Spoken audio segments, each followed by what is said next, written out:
Meu nome é André Nigri, eu sou jornalista, escritor, e com muita alegria que eu recebi esse convite da Academia Mineira de Letras para falar um pouco sobre o Sérgio Santana.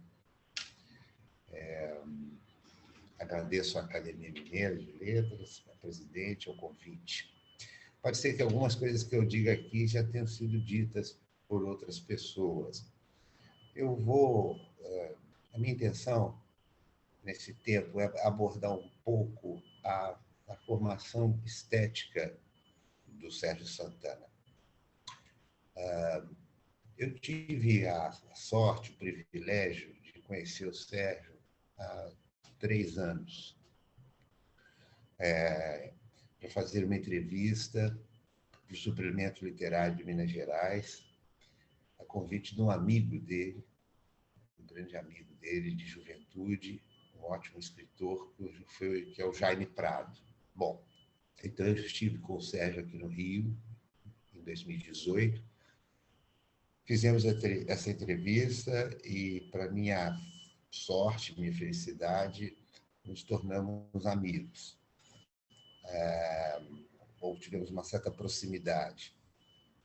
O Sérgio me convidou para escrever o Pós-Fácil da Reedição do Amazonas, um romance que ele escreveu em 86, publicou em 86 e reeditou em 2019.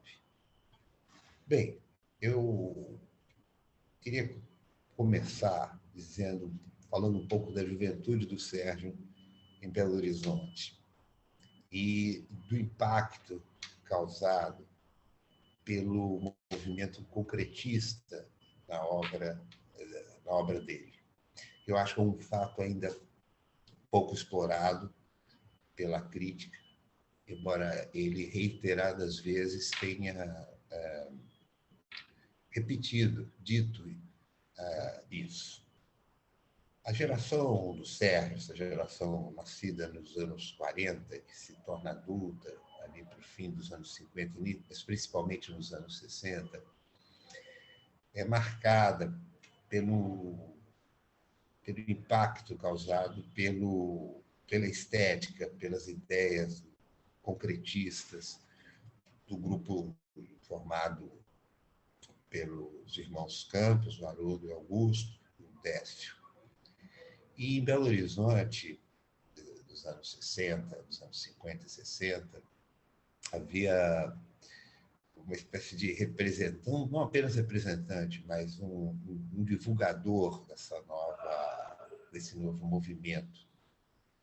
Eu me refiro ao poeta, ensaísta Afonso Ávila.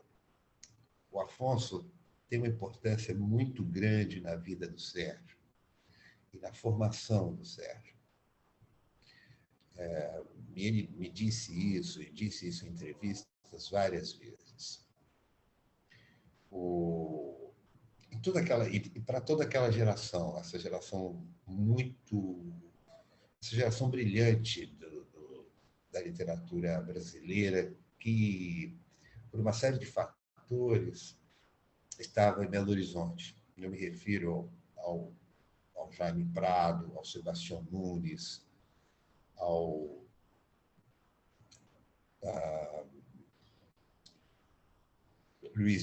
Luiz Vieira e outros tantos, o próprio Humberto Werneck.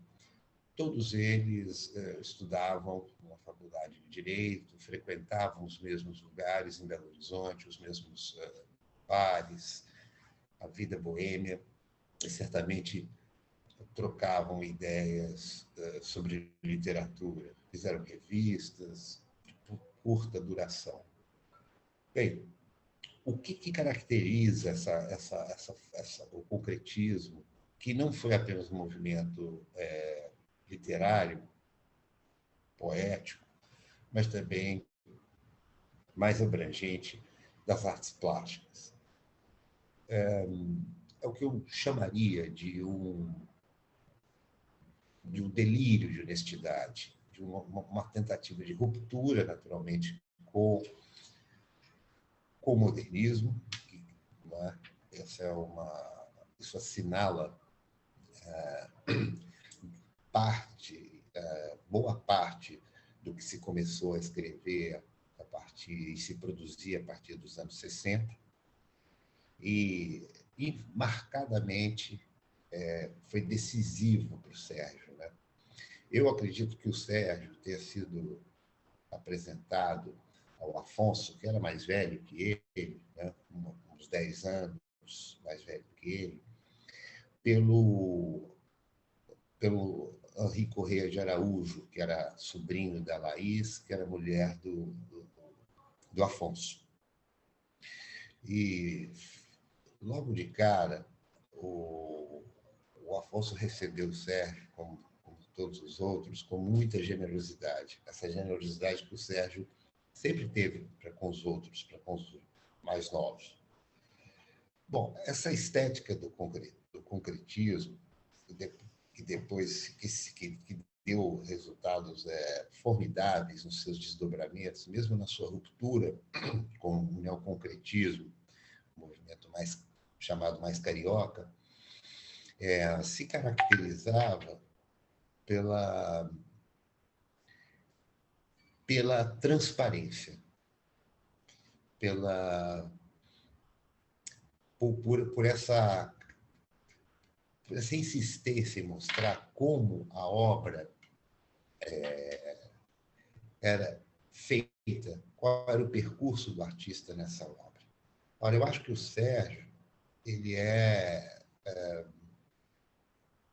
totalmente influenciado pelo concretismo nesse primeiro momento, e isso vai ter desdobramentos na obra dele no futuro, porque poucos autores brasileiros, poucos escritores brasileiros mostram com tanta clareza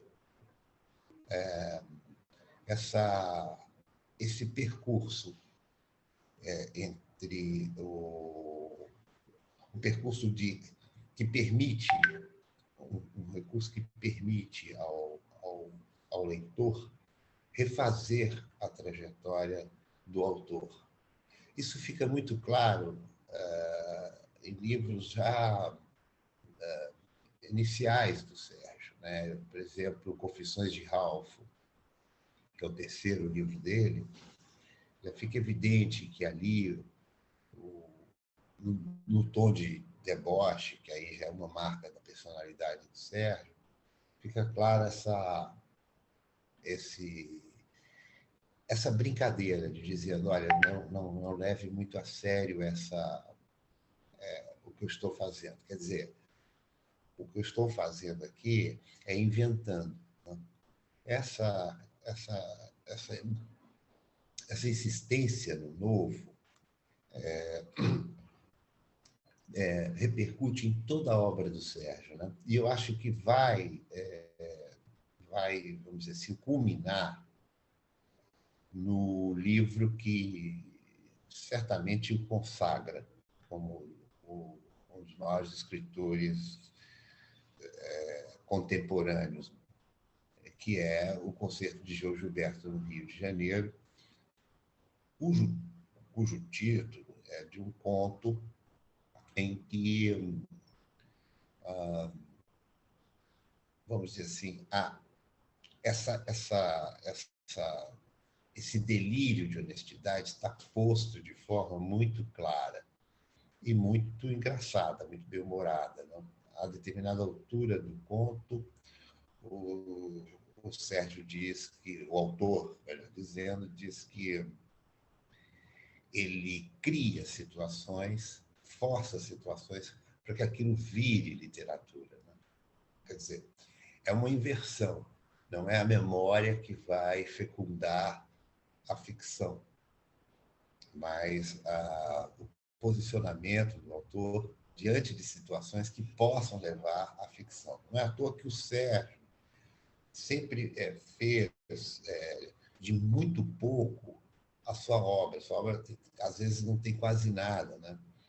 Às vezes ele começa... Quantas vezes ele começa um ponto dizendo que não é bem isso, falando, bem, o conto vai começar desse jeito, como começaria o conto? Quer dizer, o tempo todo ele está testando esses limites da linguagem, né? Eu acho que essa forma meio errática e, diria, ensaística até, porque nos contos do Sérgio fica evidenciado esse, vamos dizer, essa tentativa de se fazer alguma coisa, mas que uma coisa que não se fecha, né? Que é muito característica do ensaio, está muito presente na ficção dele. Uma ficção difícil de ser definida e que muitos, quase que consensualmente, chamam de forma híbrida, mistura de gêneros, metalinguagem. Tudo isso está lá, né? O próprio, por isso que eu acho que o Sérgio tinha uma predileção muito grande pelo teatro. O teatro o marcou profundamente. E isso tem início, porque, como eu disse, como eu falei do Afonso, eu preciso falar também, e certamente outros aqui já deverão ter falado, mas foi a viagem, a bolsa de residência literária em Iowa City, que o Sérgio ganhou para o semestre, para o ano letivo de 70, 71, quando ele foi para os Estados Unidos e teve a sua... Bom, e teve uma vivência extraordinária com a contracultura americana. Foi lá, em Iowa City, que ele viu a peça, foi nos Estados Unidos que ele viu pela primeira vez a peça do Bob Wilson, onde ele teve contato com o Living Theater. Quer dizer, todas essas vanguardas. Né? O Sérgio era um vanguardista, mas ele já, em determinado momento, mais assim, para os últimos 20 anos, já não curtia muito ser chamado de vanguardista nesse sentido mais clássico, né? Paradoxalmente mais clássico. Mas o teatro foi fundamental. E o que é o teatro? O teatro é uma representação que nunca se repete. Então, a impressão, quando você lê o Sérgio, você o tempo todo ele está como se você o lesse pela primeira vez. Porque o tempo todo ele opera avanços e recuos na narrativa, o que permite uma infinidade de leituras na sua obra. Né? Eu estava lendo para essa aula, para essa conferência, para esse meu depoimento, estava relendo o Romance de Geração. O Romance de Geração foi o primeiro livro que o Sérgio escreveu, se não me engano, depois de se voltar para o Rio. Né? Em 75, acho que ele volta para o Rio. Ele fica, acho que ele escreve lá alguma coisa, talvez o Circo, que é um livro de poesia totalmente experimental, que ele nem colocou à venda, quer dizer, não, é um livro comercial que ele me deu e tal. É um livro que o Fernando Brant o ajudou a publicar. Muito bem. O Romance de Geração é uma espécie de transição entre do ponto de vista temático, entre o escritor, que ele chamava de escritor de província, né? Carlos Santeiro, quer dizer, mais alusivo ao Sérgio, o nome desse personagem não podia ser, que se muda para o Rio de Janeiro e está numa crise, sem saber o que escrever. Não é? E esse romance é todo estruturado como se fosse uma peça de teatro, só que é uma peça impossível, quase que impossível de ser apresentada. Né? Quer dizer, essa foi a primeira vez que o Sérgio experimenta, não foi a primeira vez, mas a primeira vez foi em Confissões de Ralph, um capítulo inspirado, como ele mesmo diz, claramente inspirado no teatro do Roberto Wilson, do Bob Wilson.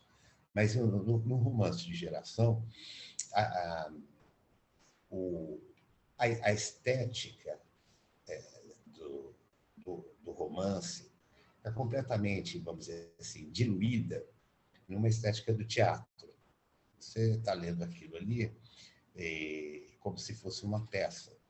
É uma peça que é representada apenas na cabeça do autor. Porque isso é outro dado fundamental para se entender o Sérgio. é que o Sérgio ele dava um valor extraordinário à ideia, não à concepção dessa ideia. Não é à toa que talvez o artista mais citado por ele como influência seja o Marcel Duchamp. O Sérgio adorava o Duchamp, ele o tempo todo mencionava o Duchamp. E o que o Duchamp fez? O Duchamp era aquele sujeito que ficou anos sem fazer nada e que achava que uma ideia, apenas ter a ideia, era mais importante do que, ou tão importante quanto a realização artística. Bom, mas posto que o romance de geração cria essa situação em que o que se fala não pode ser representado, ou pode ser representado de várias maneiras, mas que deve ser lido na cabeça do leitor, quer dizer, o leitor que vai interpretar aquele livro da maneira que ele quiser, é no livro seguinte, no concerto de João Gilberto no Rio, e especialmente nesse conto, onde ele atinge essa forma absolutamente robusta, plena, da ideia de que um livro de ficção pode-se apenas passar na cabeça do leitor. Ele não precisa reportar fatos, embora lá haja, nesse conto, as coisas as mais diversas. Né? E episódios da biografia do Sérgio, não é? Sobretudo com o contato dele aqui no Rio de Janeiro, no início dos anos 80, com o Teatro do Antunes Filho. Outro encontro decisivo para o Sérgio. Né? Quando ele começou em 69, final dos anos 60 e 70, uma década antes, o Afonso Ávila foi essa pessoa importante. No início dos anos 80, o Antunes Filho é essa pessoa, é esse novo personagem que entra na vida do Sérgio. O Sérgio acompanhava os ensaios de Macunaíma, acompanhou as adaptações que o Antunes fez do Nelson Rodrigues. Isso só confirmou aquilo que ele já intuía, como o teatro era importante.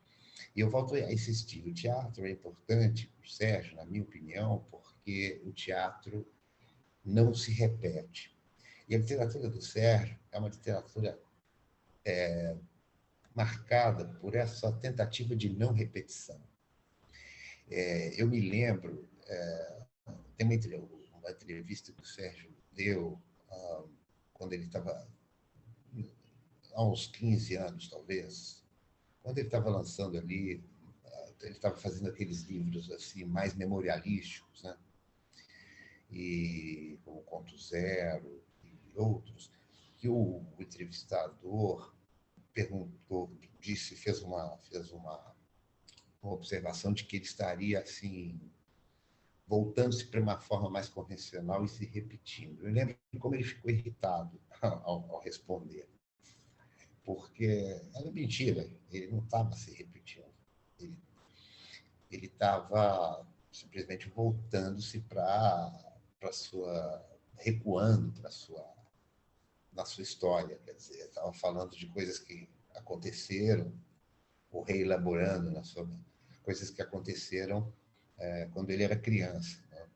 Isso está nas últimas obras dele, isso fica evidente. Mas, de forma alguma, ele estava se repetindo. E, do mesmo modo que aos 30, aos 40, ele rompia com a ideia de não se repetir, com a ideia do já colocado, mesmo com 70 anos, ele fazia o mesmo. Há uma entrevista muito interessante, quer dizer, uma fala dele muito interessante, num livro que eu e o Gustavo Pacheco organizamos, é o Conto Não Existe, que saiu pela CEP, editora, em que ele, ao ser indagado sobre o fato de estar mais velho, de estar consolidado, quer dizer, como é que essas rupturas, como é que o novo aparecia para ele. E eu me lembro que, e ele diz nessa entrevista que ele tinha participado de uma conferência na Casa de Barbosa, no Rio, com a artista plástica Rosângela Renault, e que a Renault disse, quando a Renault disse que a atitude dela com relação à vanguarda não era uma atitude mais, uma relação mais externa, era uma relação interna. O Sérgio disse que achou essa expressão muito feliz e adotou para si mesmo.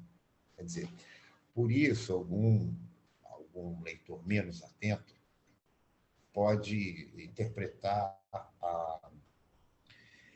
a ideia de que o Sérgio poderia estar se acomodando numa forma ou repetindo formas, quando, na verdade, não era nada disso. Né? Ele simplesmente estava mais voltado para si mesmo, e essas rupturas aconteciam,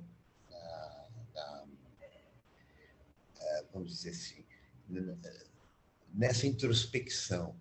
Porque é claro que se você pega um livro como Confissões de Ralph, quer dizer que é um negócio muito legal, muito genial, porque é uma biografia, uma autobiografia de um personagem que não tem tempo para ter uma biografia, não tem nada na vida dele, que é um cara que mora em uma cidade, uma capital de província, certamente Belo Horizonte, uma capital do interior do Brasil, e que começa a inventar o que ele queria que acontecesse, né?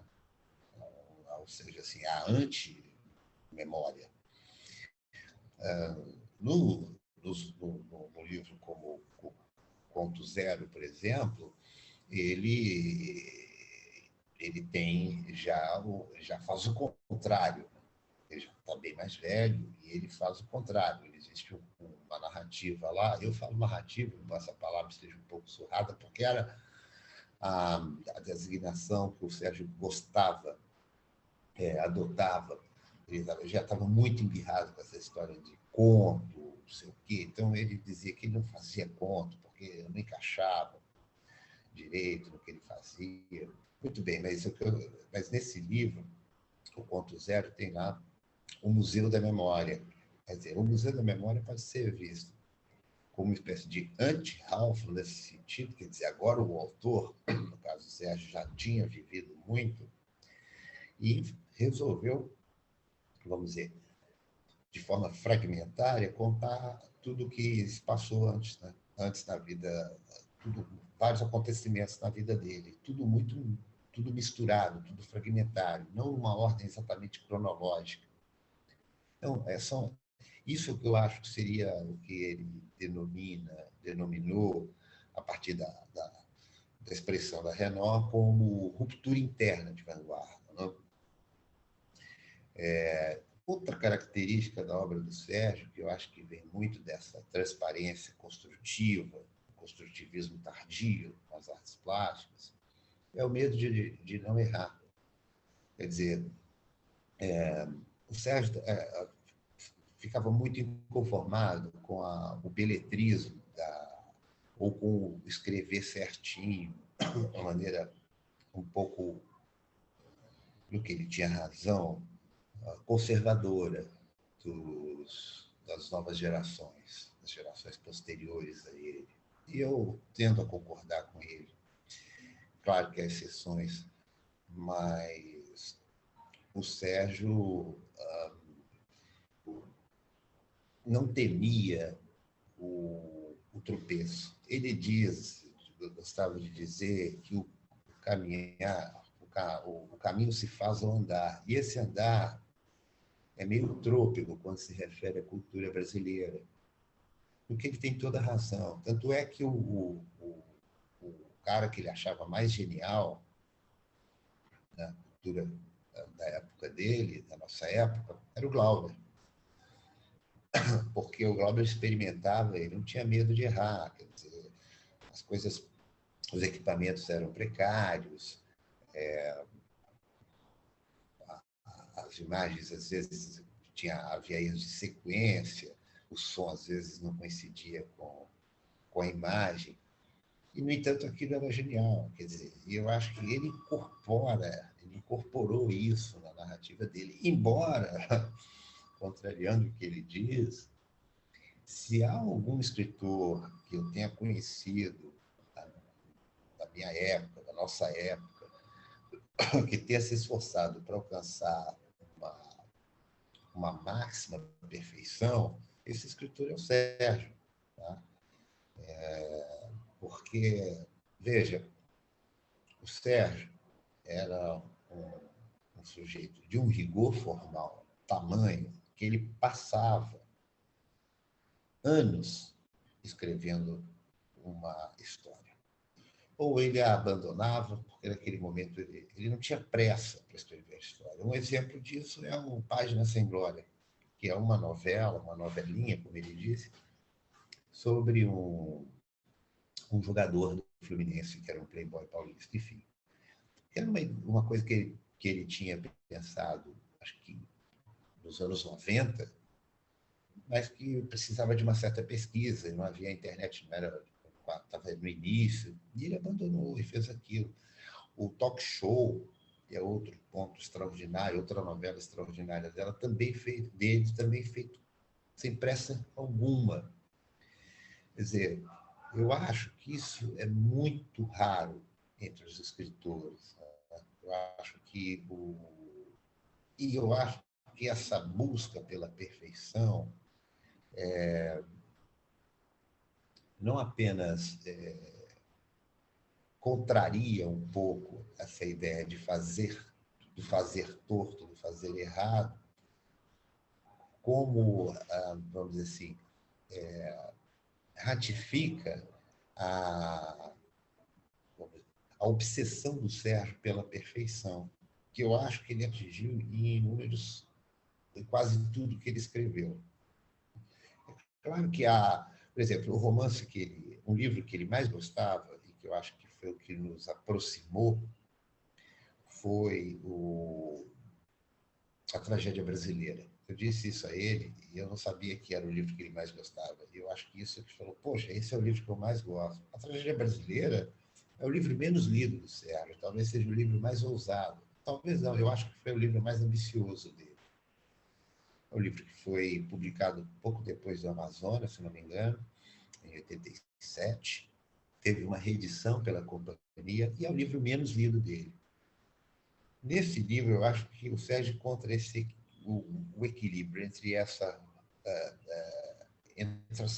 expressões que a Renaud falou, entre ruptura interna e externa. Por que eu estou dizendo isso? Porque o livro ele fala de um Brasil atropelado, de um Brasil que não deu certo, e ao mesmo tempo fala de obsessões profundas do autor.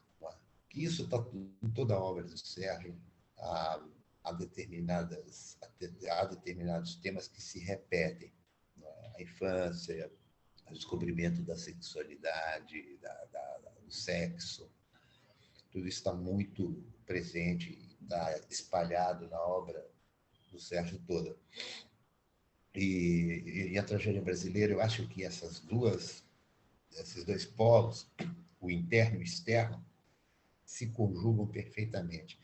E também nesse livro eu acho que fica muito clara essa minha ideia de delírio de honestidade que eu falei, que eu acho que, embora o Sérgio talvez não tivesse assim, formulado isso, eu acho que ele tinha isso com muita clareza, que vem desse traço de ruptura do concretismo, né? Que marca um período muito fértil na cultura brasileira, nos anos 50, e que vai reverberar nos anos 60, 70, de experimentação, de não temor de errar, de inovar, ainda que possa sair alguma coisa não boa, uma coisa ruim, não é? Então, acho que na tragédia brasileira você vê essa transparência, né? O autor se mostrando, porque isso é uma característica muito comum do Sérgio, e muito antes de se falar nessa história de autoficção, o Sérgio nem gostava muito disso, né? Achava que o termo estava muito surrado, mas o Sérgio sempre se colocou ali como... Ele sempre deixou claro que a obra, a obra dele, que o caminho percorrido, o trajeto feito. Tá? Na tragédia brasileira, portanto, que eu acho, sem dúvida nenhuma, das coisas mais bonitas que nós temos em literatura, ele consegue costurar essas duas pontas. A ruptura externa, porque fala de um atropelamento de uma menina, essa menina que vai, alguns anos depois, reaparecer como uma prostituta num bar, num bar fétido, às margens da rodovia Belém-Brasília, e, ao mesmo tempo, essa cena quase que idílica da primeira parte do livro, que é um romance-teatro, você não sabe se é romance, se é teatro, uma coisa ou outra, e são as duas coisas, e é uma terceira coisa, que aparece como, vamos dizer assim, uma espécie de virgem que acaba sendo atropelada numa rua de Botafogo e santificada por supostos, evidentemente, não realizados milagres que teriam ocorrido com ela. Né? Bom, eu queria apenas deixar registrado essa ideia. Queria também insistir numa coisa, por último, que eu acho muito importante. Falando da generosidade do Sérgio, né? O Sérgio ele era uma pessoa muito generosa. Quando ele gostava de alguém, quando ele gostava do que alguém escrevia, ele não apenas elogiava o autor, como tornava esse elogio público. Olha, a gente conhece muitos escritores, muitos artistas, e é muito comum que a pessoa, quando chega a uma determinada idade e tal, pare de querer ler coisas novas. Com o Sérgio acontecia o contrário. O Sérgio lia a casa dele, para vocês terem uma ideia, no apartamento dele, em Laranjeiras, a sala, havia caixas e caixas de autores que mandavam seus livros para ele. Não é? E ele me falou, eu leio, eu tento ler, mas se eu for ler só isso, eu não faço outra coisa. No entanto, quer dizer, além de ler os novos, e se gostava, incentivá-los, falar publicamente deles, uma coisa muito rara entre autores, sobretudo um autor consagrado como ele, quer dizer, consagrado também numas, né? Porque aí eu quero aqui deixar uma espécie de reclamação, assim. O Sérgio, e ele tinha sua consciência disso, eu acho que todo mundo que faz arte no Brasil tem consciência disso, tinha muito pouco público. O Sérgio dizia que ele tinha, assim, 4 mil leitores, 3, 4 mil leitores fiéis que o acompanhavam, sempre saía o livro dele. A Tragédia Brasileira, esse livro a qual eu me referi, que foi muito bem reeditado pela Companhia das Letras, é um livro que não tem leitor. O Amazônia, que saiu, foi o último livro que ele viu sendo editado, né? Foi uma reedição em 19, ele estava super feliz com essa reedição. E uma das entrevistas que ele deu, que está nesse livro que eu falei para você, Conto Não Existe, ele ainda conservava esse otimismo de que seria lido. Né? Quando acho que não foi, certamente não foi. Então, assim, se todo mundo que manda livro para o Sérgio lesse de verdade, ele teria muito mais leitores. E talvez nós tivéssemos melhores escritores, porque o Sérgio dizia uma coisa interessante. Às vezes é mais difícil ser leitor do que autor, porque escrever todo mundo escreve, né? Então era isso, assim. Eu acho que, por fim, o legado do Sérgio. O Sérgio é um autor que, sem dúvida nenhuma, é um desses autores, quanto mais o tempo passar, melhor ele vai ficar. Talvez melhor ele será compreendido. Não sei nem se é compreender o verbo certo para usar em caso do Sérgio. É ser desfrutado.